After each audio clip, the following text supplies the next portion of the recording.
Bismillahirrahmanirrahim. Alhamdulillahilladzi hadana li ta'miril qalbi wa ihya'ih bidawami dzikrihi wa suhbati ahbabih. Ashhadu an la ilaha illallah wahdahu la syarika lahu fi ardihi wa samaihi. Wa ashhadu anna sayyidana Muhammadan abduhu wa rasuluhu ila kaffati ibadih. Sallallahu wa sallama ala sayyidina Muhammadin as-sadiqil masduqi fi jami'i ahwalih wa ala alihi wa sahbihi wa dzurriyyatihi wa atba'ihi salatu wa salaman daimaini mutalazimaini ila yaumil liqa'ih. Amma ba'du. Yang kita hormati dan kita cintai para habaib dan para alim ulama,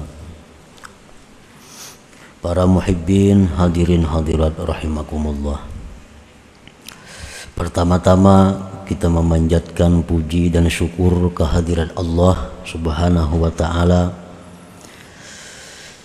yang telah melimpahkan anugerah, taufik, hidayah serta inayah kepada kita sehingga kita dapat berkumpul bersama-sama di majlis zikir, majlis ta'lim yang penuh berkah dan rahmat ini. Salawat dan salam kita haturkan kepada junjungan kita Nabi besar Muhammad sallallahu alaihi wasallam dan kepada seluruh keluarga, para sahabat, zuriat dan pengikut beliau sampai hari akhir. Al-hikmatu tsaminah wal arba'un minal hikamil ataiyah. Qala al-imam Ahmad ibnu Athaillah as-Sakandari rahimahullah. Hikmah yang ke-48 dari Al-Hikam Al-Ataiyah. Berkata Imam Ahmad ibnu Athaillah as-Sakandari rahimahullah, min alamati mautil qalbi adamul huzni ala ma fataka minal muwafiqat wa tarkun nadami ala ma fa'alta min wujudiz zallat. Artinya,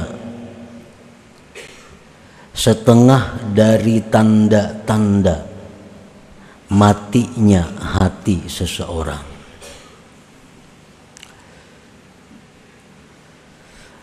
tiada duka cita, tiada sedih atas sesuatu yang keluputan akan dia daripada perbuatan taat kepada Allah.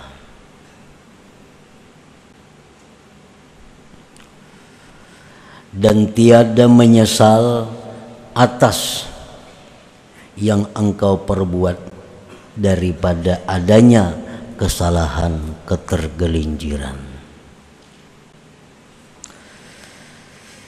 Dalam hikmah yang ke-48 ini beliau menyebutkan ada 2 dari sekian tanda mati hati seseorang. Yang pertama tadi disebut sidin, tidak sedih, kada menyesal, kada berduka atas keluputan berbuat taat kepada Allah.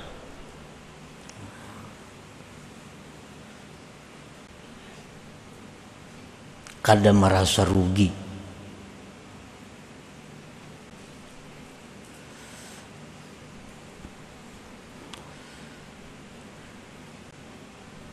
Baik taat itu berupa yang fardu atau taat itu berupa yang sunat.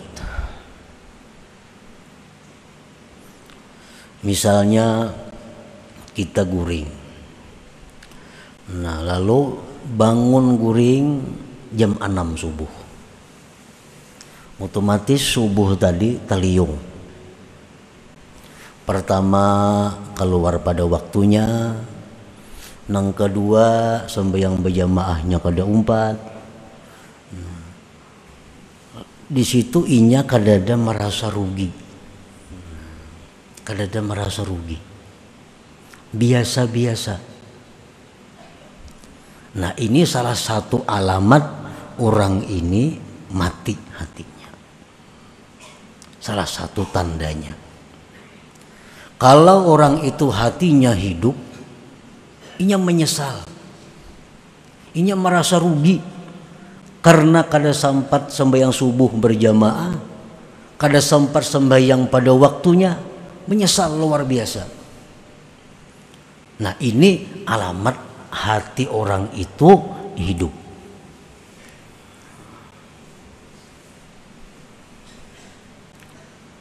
Itu satu contoh.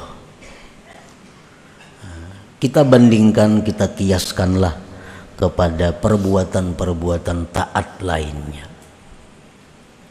Amun nang sudah sengaja kada memperbuat itu lebih pada mati lagi nih tuh. Tahuai waktunya ada, awaknya lapang, awaknya sihat, orang berbuat taat, ini kada tegiur-giur nak umpat, itu alahan pada mati lagi.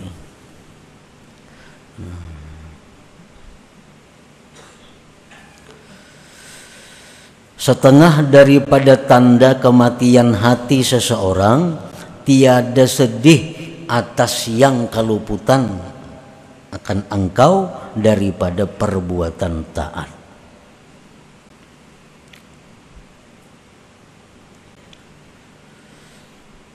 Nah, disebutkan di zaman dahulu ada di antara para salihin, para sahabat Nabi yang mana mereka itu kada sempat. Nah, begitu sampai ke masjid, orang sudah tuntung sembahyang berjamaah. Menyesal luar biasa karena kehilangan 27 derajat. Kehilangan 27 kebaikan. Karena sembahyang berjamaah orang sudah bubar. Mereka merasa rugi. Lalu mereka bayar dengan 27 kali sembahyang. Nah, ini orang yang hidup hatinya. Padahal andai kata kada dibayar pun merasa rugi, itu sudah cukup tanda hidupnya hati seseorang.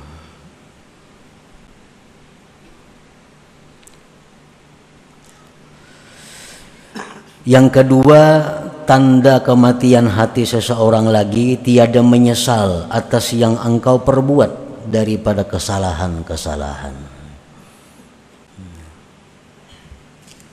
Kada ada menyesal, padahal tadi berbuat dosa, berbuat nang kada bagus, kada ada menyesal, biasa-biasa. Nah, itu tanda matinya hati juga.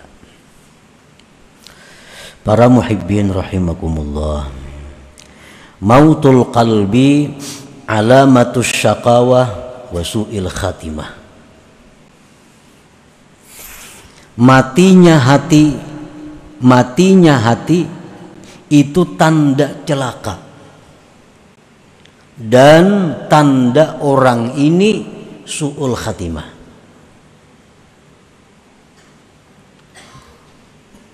Matinya hati artinya kadada merasa rugi ketinggalan berbuat baik, kadada menyesal berbuat kesalahan, berarti hatinya mati. Orang ini celaka dan su'ul khatimah.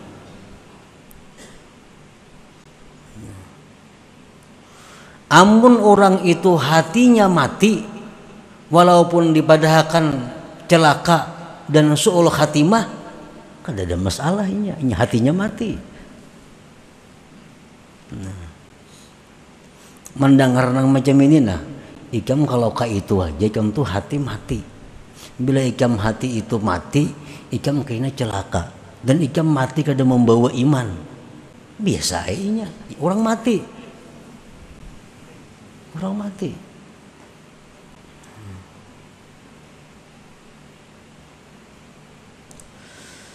Nah, kalau ada takutan, takutan lah, macam mati su'ul khatimah. Tapi ingat takutan aja, kada bergerak napa-napa juga. Ini berarti ada aja napasnya hati ini hidup aja ngarannya. Cuma ibarat garing tuh garing yang kritis, bernapas lagi nah ada. Kalau orang yang hatinya hidup mendengar nang macam ini, bahwa mati hati itu membawa kepada celaka, mati hati itu membawa kepada mati su'ul khatimah, oh ini hati-hati daripada menjaga hatinya jangan sampai mati. Nah itu orang yang hidup hatinya. Para muhibbin rahimakumullah, wasababu mautihi thalathatu asya, sebab kenapa hati itu mati 3 perkara. Sebab kenapa kada merasa rugi lagi ketinggalan berbuat taat, kada merasa menyesal lagi berbuat dosa. Mati hatinya kenapa? Sebabnya karena 3 perkara. 1, hubbud dunia, itu pertama sebabnya. Hubbud dunia, mencintai dunia. Apa yang dimaksud dengan mencintai dunia itu? Sehingga bisa mengakibatkan hatinya mati.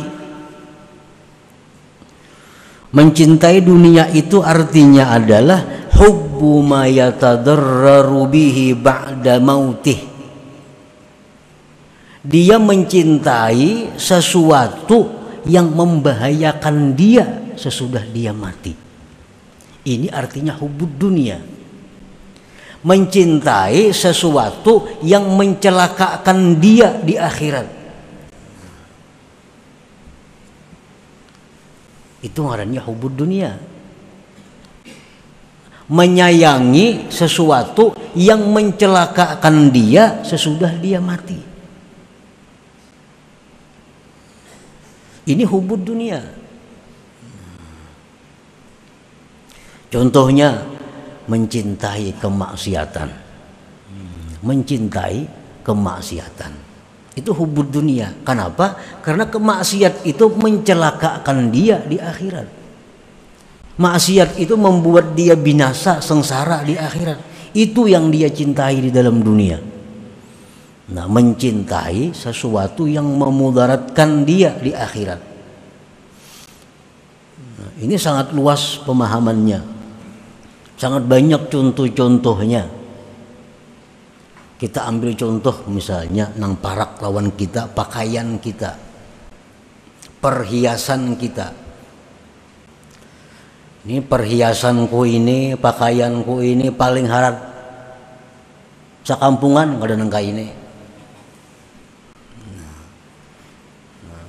Dipakainya pakaian itu, perhiasan itu dengan perasaan agak. Orang kan ada nyamainya. Sekampungan nggak ada nangkawan nukaran itu. Dipakainya dengan perasaan agak. Disayanginya benar ini baju ini. Disayanginya benar perhiasan ini. Kenapa? Karena sagan baagak ini nah. Menang lain banyak aja orang sama bisi. Amun ini kadada hanya aku nang bisi. No. Pusut memusuti lawan barang itu tadi nah. Ini artinya mencintai yang membahayakan dia di akhirat. Nah, ini hubbud dunia ngarannya. Mencintai duit itu belum tentu hubbud dunia. Mencintai pangkat kedudukan belum tentu hubbud dunia. Tapi kalau mencintai sesuatu yang memudaratkan sesudah mati, itu jelas hubbud dunia. Dia mencintai jabatan, mati-matian mendapatkan jabatan, mempertahankan jabatan itu. Kenapa sebabnya? Dengan jabatan ini aku bisa semaunya. Aku memegang jabatan ini, aku hendak mengambil duit, kadang menangatnya. Aku hendak ini, kada wani menentangnya. Apapun aku kehendaki jadi. Dia cinta mati-matian kepada jabatannya ini. Nah, ini cinta yang membahayakan dia di hari kiamat, di akhirat kain. Ini cinta kepada dunia. Nah, bila macam itu halnya, salah satu sebab sebab yang mengakibatkan hati tadi mati. Nyata-nyata nih orang sembahyangan, nyata-nyata orang sembahyangan, bang, ngur keluar, jangan singgah bang sembahyang berjamaah nih. Kenapa kada singgah? Itu menunjukkan hatinya mati. Jakanya hatinya hidup, jelas sembahyang berjamaah dulu hanya berangkat. Pengajian ada, majelis taklim ada, jelas sudah hari ini majelis taklim. Sehari sebelumnya ngur hilang kemana? Jakana bermanfaat ada. Nah ini tanda hati mati. Kenapa mati? Karena mencintai yang mencelakakannya di akhirat tadi.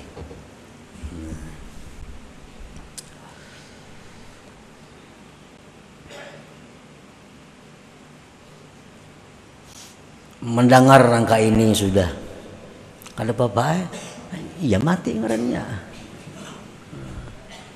Tapan diri orang mati.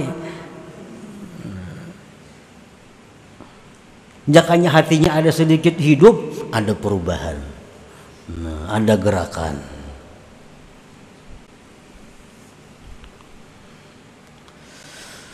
Hubud dunia tadi pertama. Jadi jangan diartikan secara umum hubud dunia itu ketujuh cinta duit, kada. Cinta jabatan, kada mesti itu. Karena duit itu bisa membawa kepada kebaikan, jabatan bisa membawa kepada kebaikan. Nang kada boleh itu, yang membahayakan itu mencintai sesuatu yang membawa siksa di akhirat. Itu.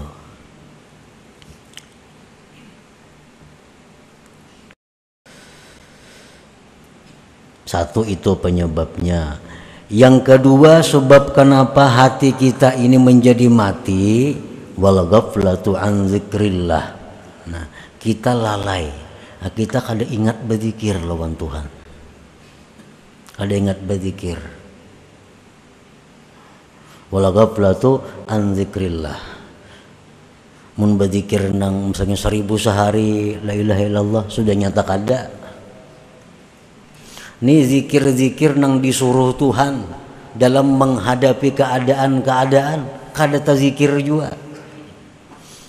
Kan mestinya kita kalau hendak makan disuruh berzikir bismillahirrahmanirrahim. Makan kada bismillah juga. Nah, makan datang makanan. Tuntung makan disuruh Tuhan berzikir alhamdulillah. Imbah makan kada ada alhamdulillahnya juga. Kada ada juga. Dapat nikmat, dapat duit, kada ada juga alhamdulillah, kada ada.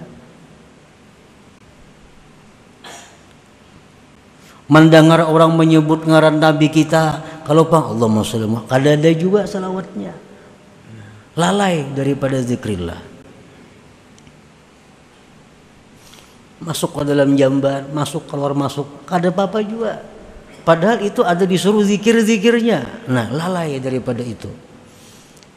Ini menyebabkan juga hati kita akhirnya mati. Membiasakan makan bismillahirrahmanirrahim, untung makan alhamdulillah, melihat nang pina aneh subhanallah, bila pina sedih pikiran masya Allah, itu adalah menghidupkan hati, menghidupkan hati.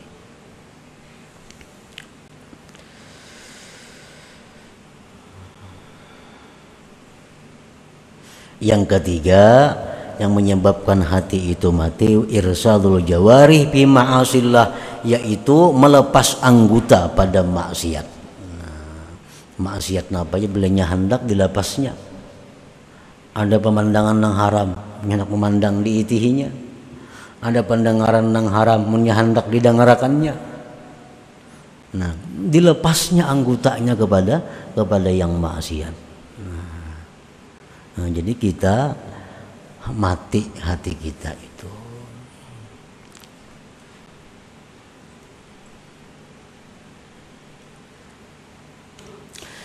Fa idza zaharat amaratu mauti qalbik ayyuhal murid fa 'alaika bi ihyaihi bi salasati asya. Apabila sudah nampak tanda-tanda kematian hati engkau wahai murid, maka mestilah engkau menghidupkannya dengan 3 perkara. Kalau kita mendengar yang tadi dirasa-rasa mati kada hati. atau kritis kah parak mati?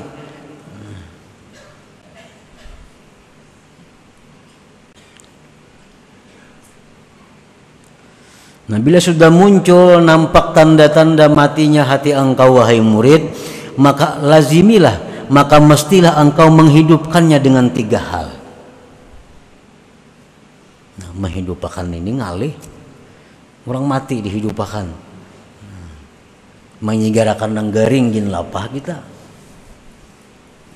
Ini sawat mati. Sawat mati. Nah, menghidupkannya itu pertama az-zuhdu fid dunya. Zuhud pada dunia. Zuhud pada dunia ini bukan artinya nang jadi bupati, ampih jadi bupati, kada. Nang sugih beri akan seluruh harta, kada. Zuhud pada dunia ini artinya apa? Tinggalkan sesuatu-sesuatu yang mencelakakan di akhirat. Napa-napa tadi? Hal-hal yang maulah kita celaka di akhirat, jangan lagi diurus nih tuh. Oh, pakaian ini nih, ini rancak maulah aku jadi sengsara. Pakaiannya maulah aku bikin aku sombong. Pakaiannya maulah aku agaknya. Nah, dijual, mengkulir memberi akan, jadi akan duit. Larang harganya 4 juta, 5 juta harganya, atau puluhan juta harganya. Jual. Cari pakaian-pakaian yang kadang membuat sombong. Cari perhiasan yang kadang membuat sombong. Cari apa yang kadang membuat sombong. Jabatan. Amun aku di jabatan ini kada kawa, kada maksiat nah. Soalnya aku ini ngalih. Ini duduk di jabatan yang kada kawa kada maksiat. Amun hendak hidup hati, tinggalkan jabatan itu. Mau kada mau. Kalau jabatan itu kada kawa kada maksiat. Ini ada orang pejabat tuh nang jabatan pasti maksiat, kada kawa kada maksiat. Udah kada maksiat diampi orang mau kada ampi.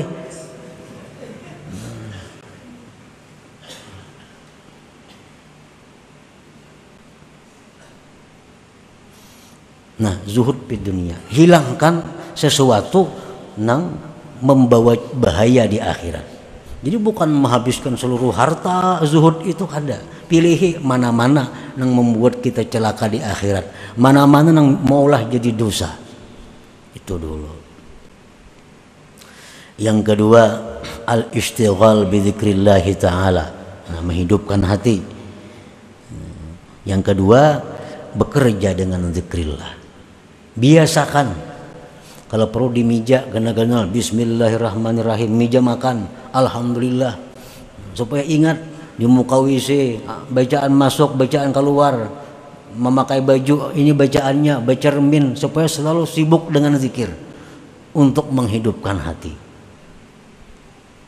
Al-istighalu bi dzikrillah wal ijtima' bi majalisil ilm wal zikir, dan berkumpul dengan majlis ilmu dan zikir.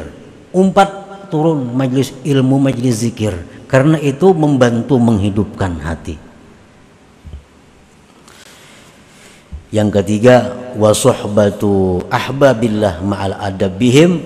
Yang ketiga, menghidupkan hati itu adalah bakawan lawan orang-orang yang dikasihi Allah, bakawan dengan kekasih-kekasih Allah, serta beradab dengan mereka.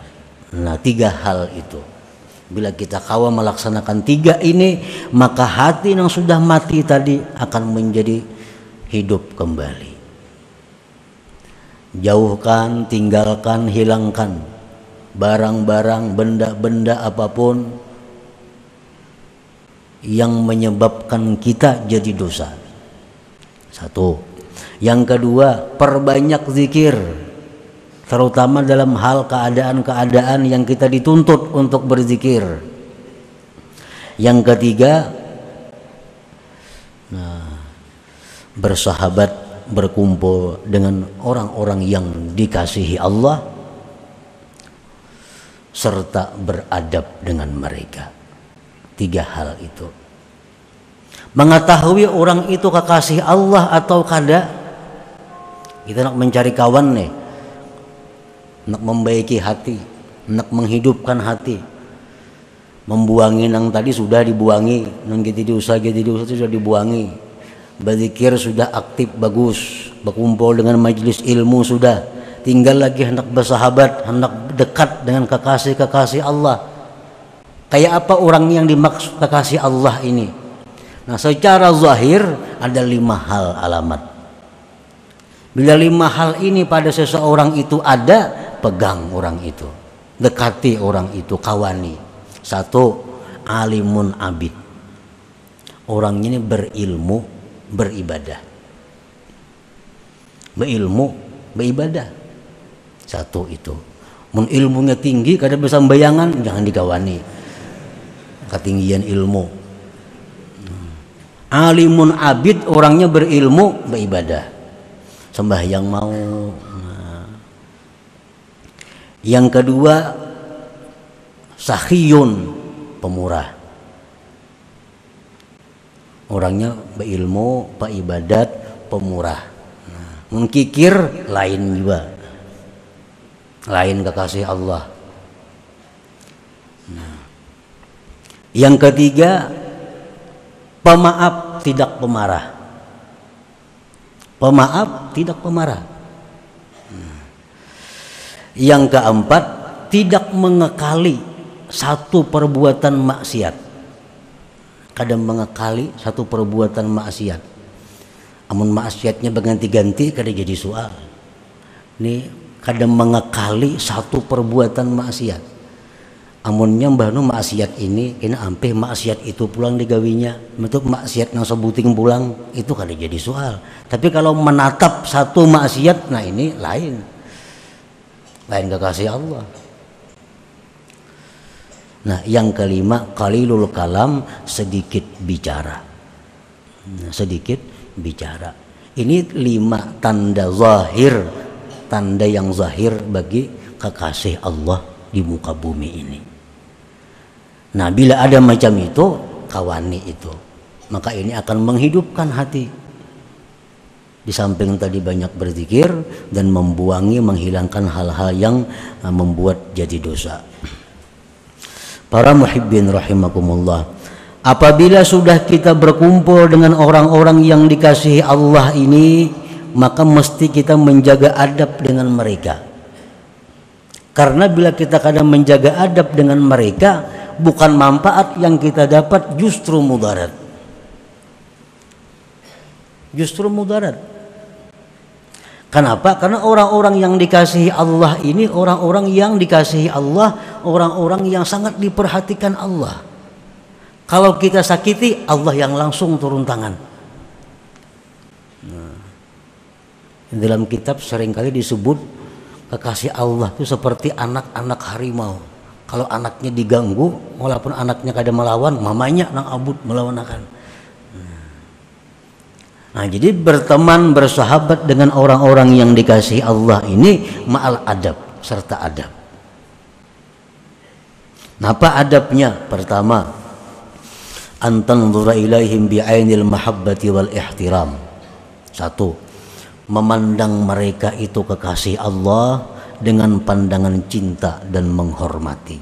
1. Yang kedua, antuhsinal dhanna bihim, bahwa berbaik sangka dengan mereka. Berbaik sangka dengan mereka. Misal mereka ada berbuat apa-apa, baik sangka. Kenapa si jin kayak itu? Nak ada mau berbaik sangka. Barangkali si jin ada ilmunya, barangkali si jin ada hukumnya yang kita kada tahu. Mudah. Yang ketiga, an la ta'tarida ilaihim, jangan mengeritik mereka. Kenapa nangka itu? Kada kawa, nah itu kada kawa bakawan sudah. Jangan mengeritik mereka.